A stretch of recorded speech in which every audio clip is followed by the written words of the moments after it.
I'll give you another example. This is an article that I wrote a few years ago after talking to one of our experts in the field about how a third of the housing in Delhi, India's capital city, are built on sand, right? I mean, basically, one of the challenges of the Hindu Kush Himalayan region is that these are young mountains, right? So the Indian subcontinent rammed into the Asian continent, and this is our mountains, and they continue to grow, including Everest.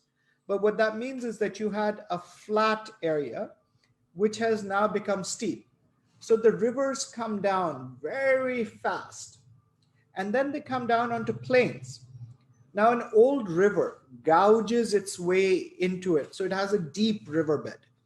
The Hindu Kush Himalayan region rivers do not have deep riverbeds because they're coming into a flat space.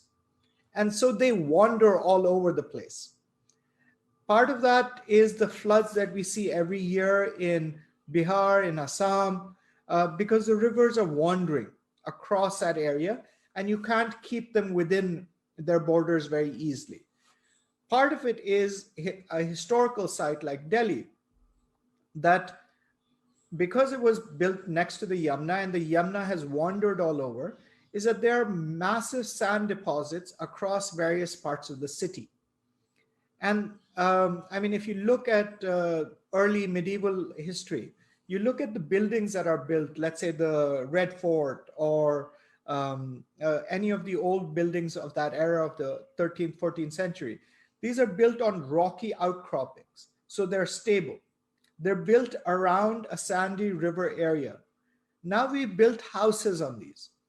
When the earthquake strikes, and it's a when question, not an if, because Delhi lies on an earthquake zone, that earth will shift. And because about a third of Delhi is built on these sandy plains, which were riverbeds, that area will undergo a process called liquefaction, which basically means that the earth moves like a liquid.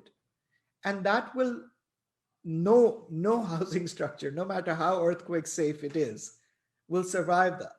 One of the few that probably will be the Akshardham temple, because when it was built, and it was built very right next to the riverbed, so it's in prime danger territory. And there was a lot of opposition by builders on this, and saying that this is really dangerous. You're setting yourself up to destruction. So what they did was they drilled pillars more than 100 feet down into the ground under that. That is the level of engineering it needed to deal with that. Unfortunately, very few buildings in Delhi will have pillars going down 100 feet. Certainly not those around the riverbeds. They'll have at most a sub-building of maybe up to 30 or 40 feet. That means a third of Delhi is destined for destruction. And the amount of lives that will be lost is incalculable. I mean, it's stunning. And we live with this terror, this fear that this is going to happen.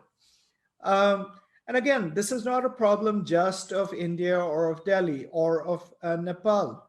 I wrote this story, well, not one of our colleagues wrote a story from Afghanistan in 2019. And 2018-19 saw some of the worst fighting between the Taliban and the government forces. And it was a horrible year. But what people didn't actually understand is that it was drought that killed more people that year than the militant attacks, than the war. And that's incredibly striking. So when we talk about drought and disaster, when it comes from climate change, these are serious issues. These are not small things.